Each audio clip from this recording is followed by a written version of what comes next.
साधकों को, तो उसके लिए कुछ विशेष तैयारी इसलिए नहीं करनी होती क्योंकि विशेष तैयारी करके ही मेरे परमात्मा ने धरती पर भेजा है। कहते हैं ना कि ये तो अपने जन्म का लेकर आया है, जिन्हें प्रोडिजी भी कहा जाता है। अब जैसे मैं उदाहरण के लिए देता हूं कि अब पहले राजनीति में बहुत सारे लोग पहले भी रहे हैं, पहले भी आई हैं ऐसी क्रांतिकारी बदलाव, लेकिन जो अब आ रहे हैं, जिस तरह से अब हो रहा है, जहां पर संस्कृति भी, हमारी आध्यात्मिक धरोहरों को भी, हमारे भारत की परंपराओं को भी, हमारे भारत के विकास को भी, विकसित भारत की परिकल्पना को मूर्त रूप करना भी अब जैसे कर रहे हैं अब सत्ताधारी लोग, पहले भी करते थे, लेकिन अब के जो कर रहे हैं वो तैयार होकर आए हैं। उनकी ट्रेनिंग जो है परमात्मा ने ऑलरेडी कर दी है। अपने अपने क्षेत्र में जिन जिनको मेरे ईश्वर ने चुना है, उनको चुना ही इसलिए है कि जैसे ही कॉल आए मेरे दाता की, जैसे ही परमात्मा अचानक आपको जिम्मा सौंपे, ये उत्तरदायित्व अब आया, अब आपको कुंभ के लिए गाना है, अब आपको भगवान राम के प्राण प्रतिष्ठा मंदिर की हो रही है उसके लिए गाना है, अब आपको फला प्रयोजन के लिए गाना। बस आप अपने व्यस्ततम जो आपका जीवनचर्या है उसमें भी अचानक बस मुड़ जाते हैं और एक रत्न आपसे परमात्मा यहाँ उगलवा लेते हैं। एक और रत्न अब उगलवा लिया गया है महाकुंभ संगम नाम से, जिसकी चारों ओर चर्चा भी चल रही है और चारों ओर से बड़ों का आशीर्वाद मिल रहा है, छोटों का प्यार मिल रहा है। और क्योंकि ये बड़ा ऐतिहासिक उत्सव है, ये सनातन का एक ऐसा ऐतिहासिक उत्सव है जो आज की संतति के लिए फर्स्ट एंड लास्ट उत्सव है। 144 वर्ष के बाद जो प्लैनेटरी पोजीशंस हुई हैं, जो जिस तरह से ग्रहों की जो स्थिति बनी है, उस ग्रहों की स्थिति से जो ऊर्जा का संवर्धन और पोषण हो रहा है, ये इस वाले महाकुंभ को जो भी दर्शन लेगा, जो भी इस महाकुंभ का साक्षी दृष्टा बनेगा, वो ये वाला लक्ष्य उसके लिए प्रथम और अंतिम ये होगा। क्योंकि 144 वर्ष का तो कोई जीता नहीं भौतिक संसार में, तो इसलिए ये बहुत ही विशेष, बहुत ही महत्वपूर्ण और बहुत ही अद्वितीय, अविस्मरणीय और अप्रतिम, अलौकिक एक जनमानस के लिए, एक सामान्य आत्मा के लिए होने वाला है। ऐसे में यदि आपके कैलाश खेर को चुना कि चलो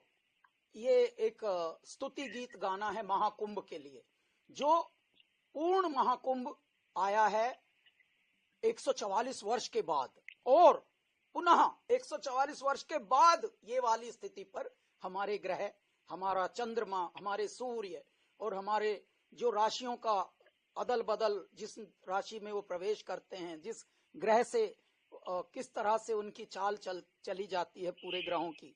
तो ये वाली स्थिति जो है वो 144 वर्ष के बाद फिर पुनः आएगी। तो ऐसे में यदि कोई एक भी आपके हृदय से तरंग निकल रही है, तो वो समझ लीजिए प्रेयर, विशेष प्रार्थना के रूप में, चलो गोता खाएं संगम में, करें तीर्थ स्थावर जंगम में, हर हर हर नर नारायण हैं, यही आदि अंत परायण है। जहां अगम अलौकिक ज्योत चले, जहां अगम अलौकिक ज्योत जले, चलो कुंभ चले, चलो कुंभ चले, चलो कुंभ चले, चलो कुंभ चले, चलो कुंभ चले, चलो कुंभ चले, चलो कुंभ चले, चलो कुंभ चले, और चलो गोता खाएं संगम में, करें तीर्थ स्थावर जंगम में, हर हर हर नर नारायण है, यही आदि अंत परायण है। जहां अगम अलौकिक ज्योत जले, चलो कुंभ चले, चलो कुंभ चले, चलो कुंभ चले, चलो कुंभ चले, और अंजुलि में भर कर इस जल को हम अमृत से भर जाएंगे, है धार धार उद्धार लिए हम पल भर में तर जाएंगे। देखिए, स्नान तो हम सब बचपन से ही करते हैं, परंतु जब किसी विशेष आयोजन पर, किसी विशेष प्रयोजन पर परमात्मा, देव, संत, बड़े, पूर्वज सब एक बिंदु पर आ जाते हैं और तीन धाराओं में जब एक साथ सूर्य अपनी लौ, अपना ताप, अपनी ऊर्जा उसमें फेंक रहे हैं और कह रहे हैं, आओ सृष्टि वालों, आओ भारत वालों, आओ धर्मावलंबियों, स्नान करो, मैं तुमको नर्चर करूंगा, मैं तुमको पोषित करूंगा, मैं तुमको संवर्धित करूंगा। तब बात अगम की होती है, अलौकिक होती है, अद्वितीय होती है, अप्रतिम होती है। भारत ही एक ऐसी सभ्यता है जिसमें हमारे जीने का आर्ट, हमारे जीने की कला पूरा साइंस लिए हुए है। भारत ही एक ऐसी सभ्यता है जहां मानवीय मूल्यों से हम मानवता को सिंचित करते हैं, प्रकृति को सिंचित करते हैं, प्रकृति हमें पोषित करती है, प्रकृति हमें पालती है और हम प्रकृति को ध्यान रखते हैं, हम उसके रखवाले बनते हैं। यही एक ऐसी सभ्यता है जहां ओम सहना भवतु सहनो भुनक्तु सह वीर्यम कुर्वावहै तेजस्विनावधीतमस्तु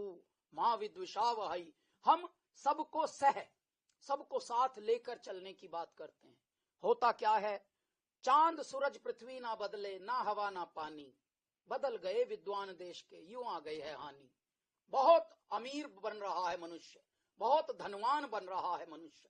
बहुत बड़े बड़े कीर्तिमान रच रहा है मनुष्य, परंतु साथ ही साथ अहंकारी भी हो रहा है मनुष्य। आपको पता है, ये पृथ्वी, ये संसार, ये ब्रह्मांड एक नाव की तरह है।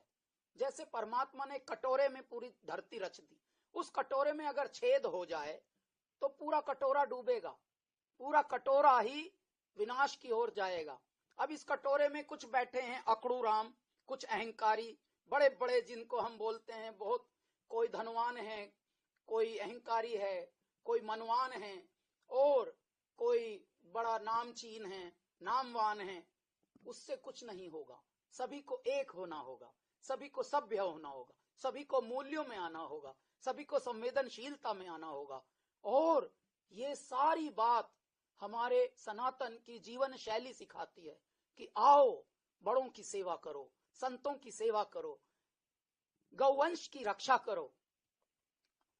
माता पिता की सेवा करो, प्रकृति की सेवा करो। सेवा ही परमात्मा का सुमिरन है।